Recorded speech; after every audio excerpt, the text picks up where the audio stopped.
Rivers of the Mind, Season 3, Episode 8, Constellations.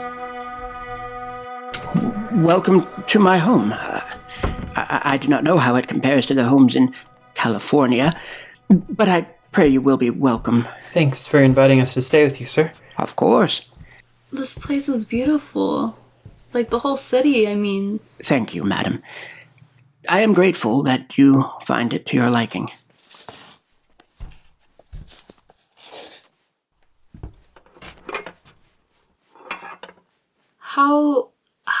How long has it been since Intia flooded the city? Oh, goodness. It's impossible to say. I would love to revel with you in the history, but I'm quite exhausted, and I suppose you are both feeling the same. Oh, in my younger days I would have relished celebrating into the late hours of the night, but now that I am older, I relish nothing more than the peace and quiet of my home. You both must be anxious to return to yours. Yes. It seems like we've been gone for so long. Oh, perhaps we can enjoy some tea. And in the morning I can show you more of our city and help you prepare for the voyage home. Absolutely. That sounds great. Actually, I don't quite feel tired yet. Do you guys mind if I just took a walk? Maybe joined in with the celebration? Oh yeah, that's cool. Go right ahead. Intia is a much different city at night. Truly spectacular to behold. I'm gonna look for grass. You're sure you want to go by yourself? Yeah, I could use some time to walk around and just think. Plus, I am like their god. I might as well get to know the place. She was feigning ambivalence about it, but this was her city, her crowning achievement, and she wanted with all of her heart for it to be as beautiful and perfect as she imagined. We'll be sure to bring back some stories. Right. And grass.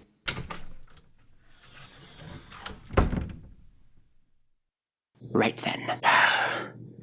I am accustomed to drinking tea before I go to sleep. Perhaps you'd like some? Oh, yeah. Have you ever had the red lily of the western forest? Yes. It's good. Fine. Good tea. Tea, right? Tea. A very fine tea. Fit for conversation. I shall brew a pot for the two of us, and we can talk. Naturally, it is easier for explorers to talk when they are with other explorers, not having to sort through the crowds of admirers or the wide-eyed expressions of their crew. Indeed. I haven't met many other explorers. It's really a blessing to meet one. Now that we're alone, perhaps you can tell me what the mountains of Noor were really like. What do you mean? Please.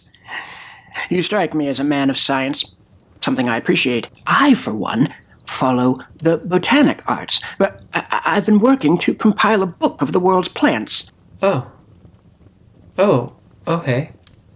Interesting. I'm a geologist. By this you mean... It means that I study rocks, minerals, tectonic plates, orogeny.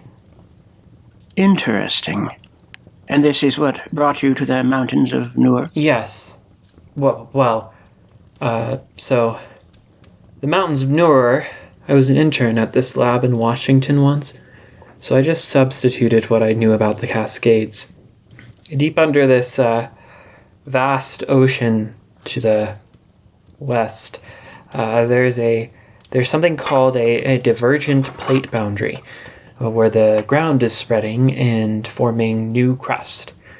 And that forms a plate called the Juan de Fuca oceanic plate, which collides with the continental crust and forms a volcanic arc.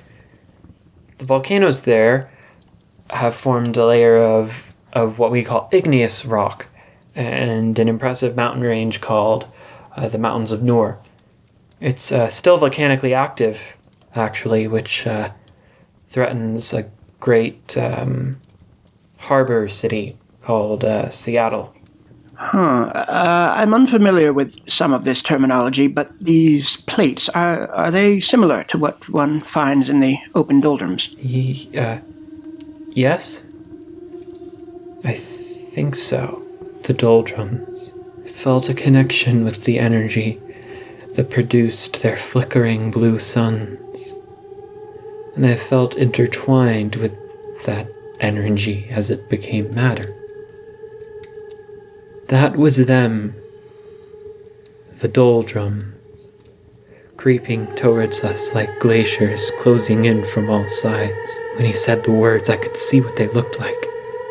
They looked like tornadoes crashing into houses, tearing off pieces of this reality at the very point that it starts to decay.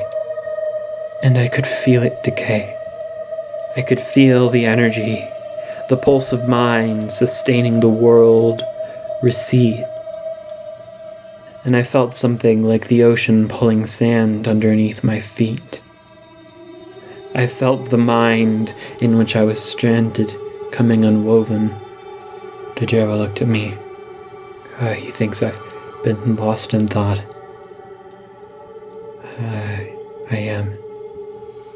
I need to say something. I try, but I can't talk. My jaw feels wired shut. I don't understand the doldrums. Nor do I. I traveled through them for days, looking for plants or animals, and I saw a few birds here and there, a few lizards, but very little life apart from that. But suddenly, I found a yew tree, alone in a meadow, surrounded by the skeletons of oxen. Oh, in olden days, it must have been a shrine. Perhaps to some long-forgotten god. Just out in the middle of nowhere? Not exactly, about 6 miles from the edge of nowhere, where the first unthings start to materialize. I collected a handful of unplants, actually. Perhaps you'd like to see them. I did not want to see the unplants. Or the unthings. Not now that I knew what they really were. One day I'd like to explore the doldrums more. I've been once. A strange place. There is an explorer I met in the town of Ashiki who has traversed the whole of the world, measuring the shadows cast by a stick about the height of a man. And he has determined that the world gradually slopes, like the curve of a spirit bird's wing, before it reaches doldrums on either side, almost like one half of an open book. That is the doldrums. I've wondered where one would go if they crossed the doldrums. Another world? Perhaps. The mysteries of this world confound me more each day. If only exploration for its own sake didn't seem so frivolous when the people are asked to lend their support to it. Oh, no doubt you run into the same thing. Half the struggle of being an explorer is making your exploration sound worthwhile. And perhaps it's a bit of wishful thinking on my part. Of course, I wish that I had seen a castle filled with queer dwarves, or that the people who walk on their hands carry baskets with their feet did not merely do so for sport every so often. Oh, just as you no doubt wish that the dwarf men in that harbor city did nothing but light fires and dance around them. Oh, perhaps there were no people at all in those mountains? There's people there. I mean, Seattle, boy, it's got a lot. It's got a big tower called the Space Needle. It's got a port. It's actually got many ports. Great music, lots of rain. But no dwarf men dancing around fires. Oh, no. It's more like NorCal or Black Rock City, maybe. Something like that. Anyways, sorry. No, there weren't really a lot of dwarf men dancing around fires in Seattle. The queer dwarves I spoke of were not that short at all, and their castles were made of what to them was very ordinary stone. They were hospitable people. Their king has agreed to trade with us, and I hope to have a settlement there soon. Your California, does it have colonies? Not exactly, unless you count parts of Austin.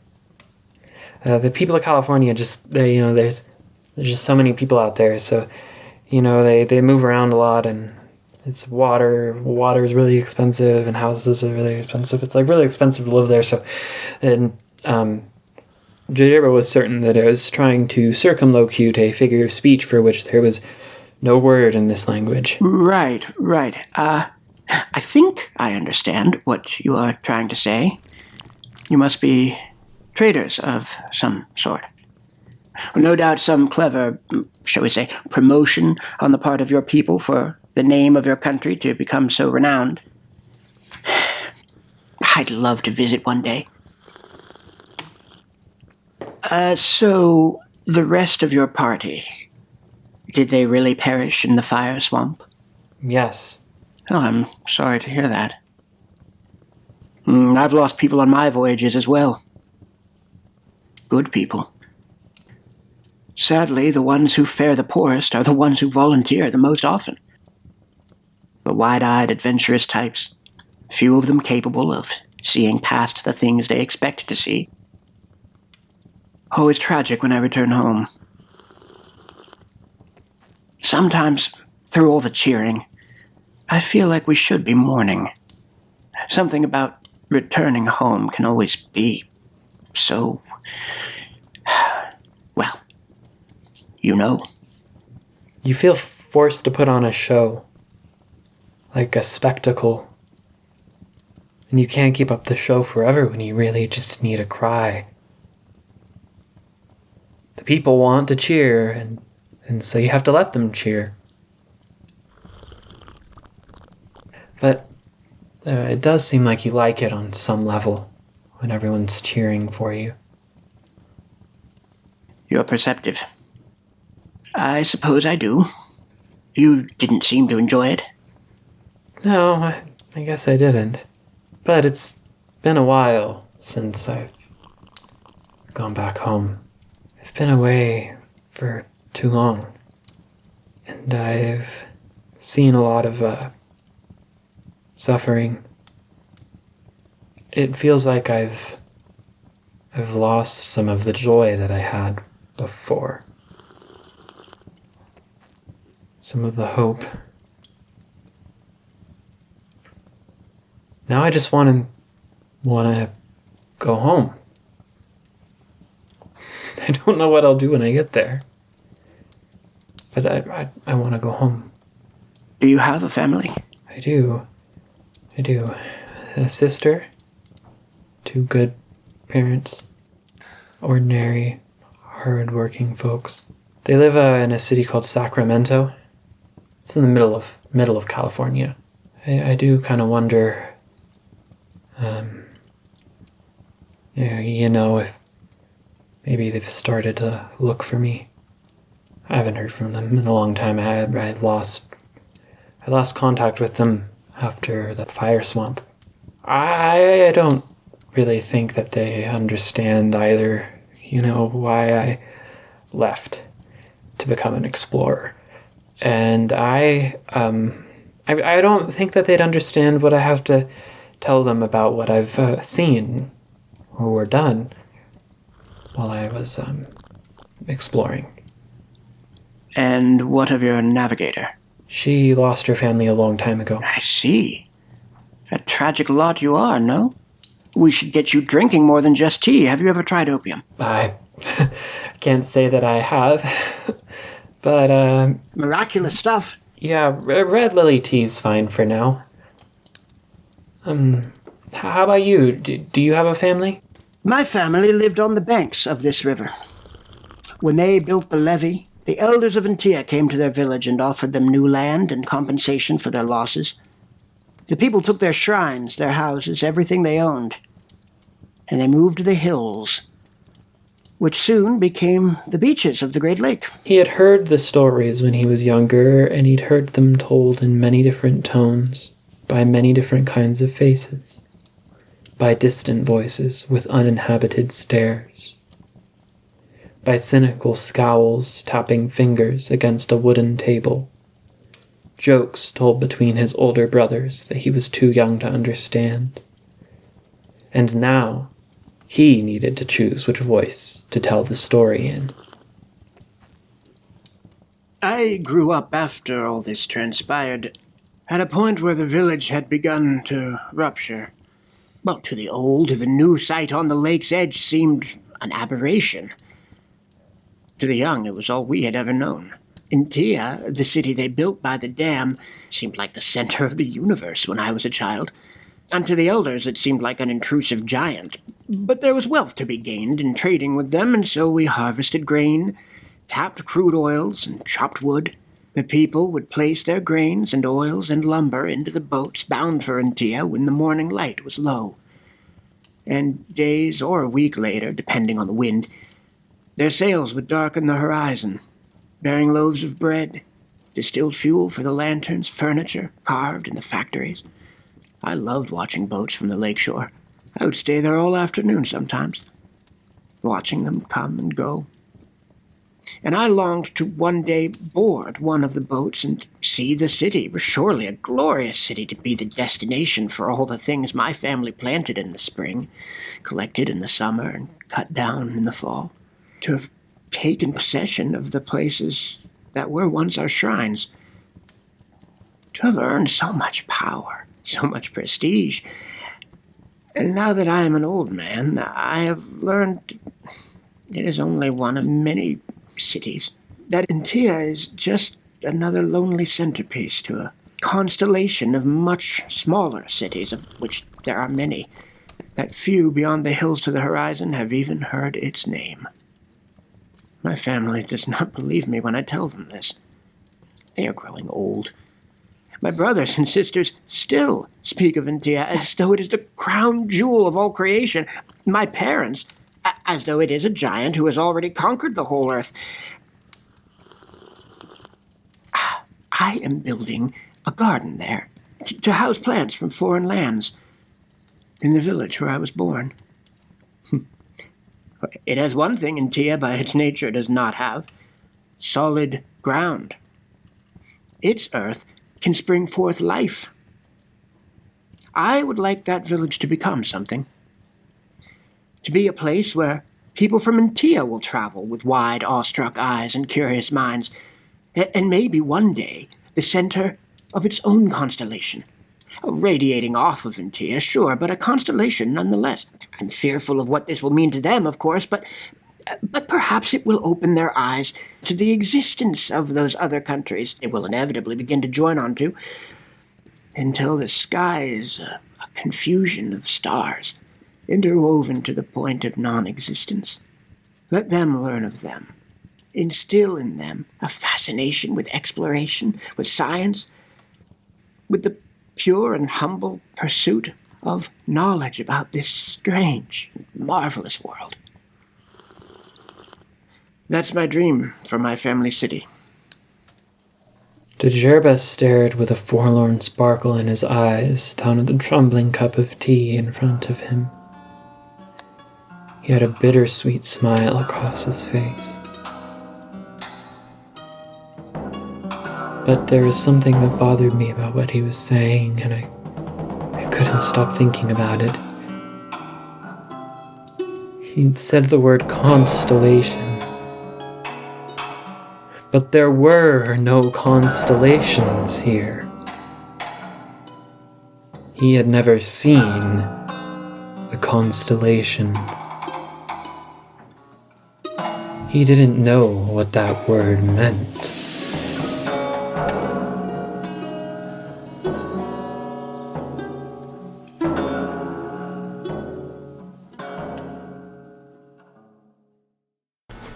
Hello there, wherever you are and whenever you are listening to this. This is Timmy Vilgiate, the writer and producer of Rivers of the Mind. Thanks so much for listening today, and thank you for supporting our show. Rivers of the Mind was written and produced by me, Timmy Vilgiate. It featured the voices of Michael Merriam as Dedjerba, Timothy Vilgiate as John, and Sophie Doss as Sapphire. Sound effects came from freesound.org, and music was provided by Soapstone, Tpcasst, Priest and Strings, and one final song called Hollow Sky by Timmy Vilgiate. Thank you so much for listening again.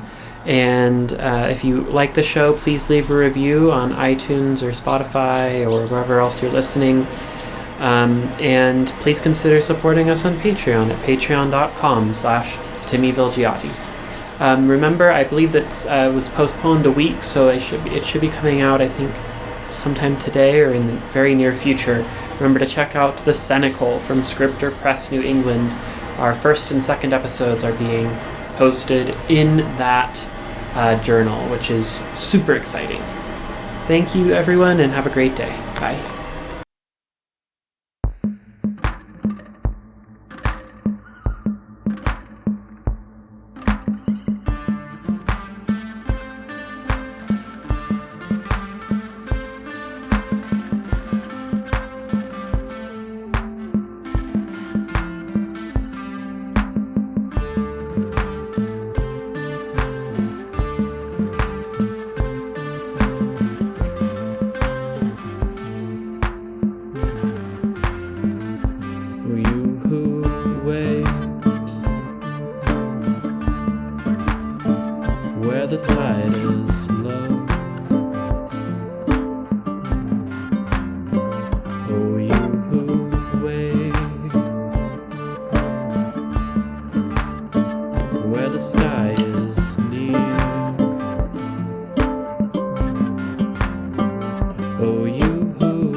Where the beach is bare.